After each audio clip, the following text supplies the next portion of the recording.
YouTube, what is going on? Solereviewkickz here, and I am back with another video, another quick review, a little quick look. As promised, you see it on the table, face box and all. I told you I was going to have this shoe, and I actually got two pairs of the shoes, and we're going to talk about one of the pair of the shoes that is just flawed, all right? And we'll take a look at that in a little bit. As always, how you guys doing? It is June 28, 2026. This shoe released on June 6, 2026 for a retail price, get this, $240. $240. Let's talk about it. Looking at it, you're going to see that face box. Of course, right? We've seen so many of these. The shoe we are talking about today is going to be the Air Jordan 15 SP. Stands for Special Projects. And the color is going to be muslin and black. Crazy color work, but there you have it. Copyright information on the bottom. Okay.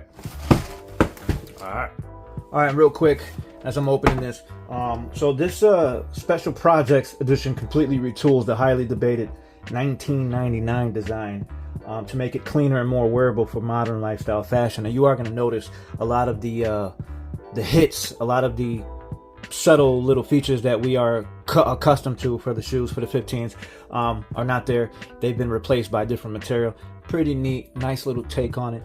But opening the box, you're going to have that weird style paper. Now, you know, one thing I want to talk about, it says Special Projects, and typically when Jordan comes out with a Special Projects, it'll be a collaboration with another company. So this is kind of weird because this shoe is referred to as the Jordan 15 23RE, right? 23RE. I don't know if the RE stands for remix, but you guys do the math. And there's really no company behind it, so I'm not too sure if 23RE or RE is the clothing company or the fashion company or whatever. But it's kind of weird that these are labeled Special Projects, but there's no other company that is collaborating with Jordan, but from what we know. But anyways, geometric paper, or I don't know what this is, type of drawing or some stuff, sorry. Of course, individually wrapped. First thing you are going to see, beautiful, okay? But real quick, talk about the box. We do have that YCM sticker for that mold, and we do have a gigantic lot number on the lid, okay? QC pass sticker as well. Box size is going to be 360 by 265 by 130. Holy crap. This is one of the longest boxes I've ever seen in my life. Okay. But yeah, you see it, right? I'm sure some of you guys are noticing some of the differences. Picking up the first shoe, of course. Beautiful. Nice little hit on that. Wow. First thing I noticed is the lack of craftsmanship, right? And this is intentional. This is an intentional thing that Jordan brand did. Basically, you know, they made the material look frayed, as you see here. This material will rip apart, okay? I'm sorry, I had to do that. And they will basically transform the upper into a different style upper. I'm not too sure what the deal is with that. I think it's stupid. I'm not liking it. The fact that you can have the frayed, okay, I mean, it looks like somebody stopped doing their work, you know.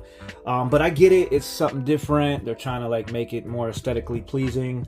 I do love how they switched this up. You know, I don't know if you guys are familiar with the 15s and how it had that long tongue, and that was to represent the tongue of Jordan whenever he was in flight or whatever. But yep, loving it. You're still gonna have that 23/615 hit, as well as that 217 hit with the Jumpman on there. Translucent sail bottom, which is crazy. I don't know if I've ever seen that on a 15 before, but there you have it. And real quick, a little history on the shoe. The shoe did release back in 1999 during Jordan's, I believe, Jordan's second retirement from the Bulls. So he never really wore the 15s originally up until, I believe, when he got on, you know, to the Charlotte or, you know, whoever, the Wizards, whenever. I believe that's when he wore a pair or something like that. But pretty sweet. Aircraft inspiration, of course, right? The F-15. or I'm sorry, the NASA X-15 aircraft, right? Pretty sweet that they decided to design that. But talking about the material real quick, you're gonna have like this. It's normally like a chromed out piece. It just feels softer. It definitely feels softer. As well as you're not gonna see the Jumpman hit that was always prevalent on the sides.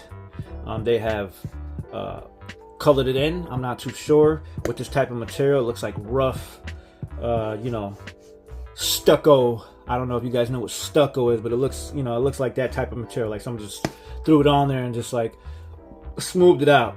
And that's predominant in the heel section and the midsole area here. Also on the bottom, you are going to have a little softer feel. Typically, it was a little bit harder. I don't know if it was like a shank plate or something like that. I don't even know if the shank plate is still in there. But pretty sweet. And let's open these bad boys up real quick. Of course, you are going to have that paper chute tree. Opening up. Oh yeah, I love this booty style. Like this is nice. This is different though. Okay. Love the pull tabs here on the back. Taking a look at the inside. And of course you are going to have that traditional style footbed. Alright, insole with that 15 hit. That logo is so famous, you know. Spent many years wearing these bad boys. Had plenty pairs of these 15s. Low tops, high tops. But do you have that? Let's see what brings. Okay, here we go. Take a look at the insole. We are going to have that size 8 sticker on the bottom of the logo, as you see there. Pretty sweet. Oh, and it looks like it's stitched. The logo is stitched onto there. Wow, this is a different insole. Wow, different. Anyways, there you have it. You are going to have some numbers there. I don't know if you guys can make that out. Hope you guys can make that out.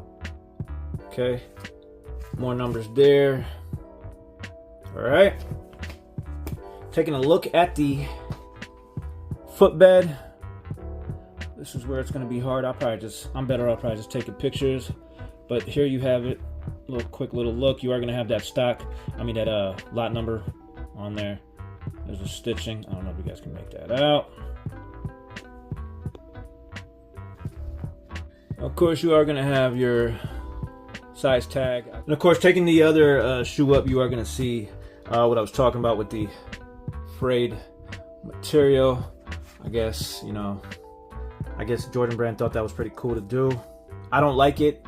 Kind of annoying, you know, but yeah, I get it. You know, they're trying to do something different here. But opening the other shoe, or looking at the other shoe, picking it up, like I said, you're not going to have any Jordan hit like you're used to. If you look real close, you can see where it was on the shoe, but they basically hit it. Of course, you are going to have that front toe box, right? You got that nice little Jordan hit on the inside there. And looking down, this also has that stucco, you know, material, wet looking material to it, like pretty sweet there. I don't know if you guys can make that out. Take a look at that stitching on the toe box. Okay, very important to take a look at that. Hey, but like always, you know, beautiful shoe. Don't get me wrong, I love the whole concept of it. And basically, under the hood, the clunky 1999 internal cushioning gets a massive upgrade. The traditional stiff EVA foam has been swapped out for soft, bouncy Cushlon 3.0 foam, which is wild. Okay. And the internal zoom air units have been slimmed down to make the ride much lighter and more flexible. That is pretty awesome. That is pretty neat. Pretty neat. Not gonna lie.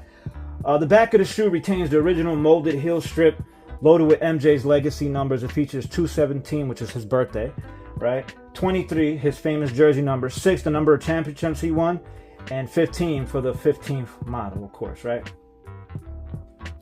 And, I mean, other than that, there's no more to talk about. Like I said, ooh, look at that. You see that? I just noticed that. Look at this. Little piece right there has been, woof. Anyways, yeah, this shoe's going back. Screw that. Look at that. Wow, I just noticed that. Look at that. Look at the little dip right here. How it goes. Wow, even this one's not normal. Look at that. Wow, I just noticed that. Yeah, these shoes were compared to a nice round. Look at that. You see how it's got the, okay, you see the heel? Wow, look at that. So these shoes were doomed. These shoes were doomed. Look at that, nice and molded. This right here has a little, look at that, it has a little, woo. And the other one, the other pair that's supposed to go with it, the same way. Okay, so these shoes should have never been quality inspection passed or whatever. But whatever, dude. They're going back. I'm getting my full return. I don't think there's anything more to talk about. If you guys copped, let me know what you guys thought about it. Is it a pass, cop? Stay tuned. Well, as always, hopefully I didn't bore you guys to death. But if you guys enjoyed today's video content, comment, like, subscribe, share, all that good stuff. Hype us up. Everything counts. And I do have the the Nike Air Max 1000.2s in hand, and they will be coming up right after this. And as always, I will catch you guys definitely on the next one. Solereviewkickz, and I'm out.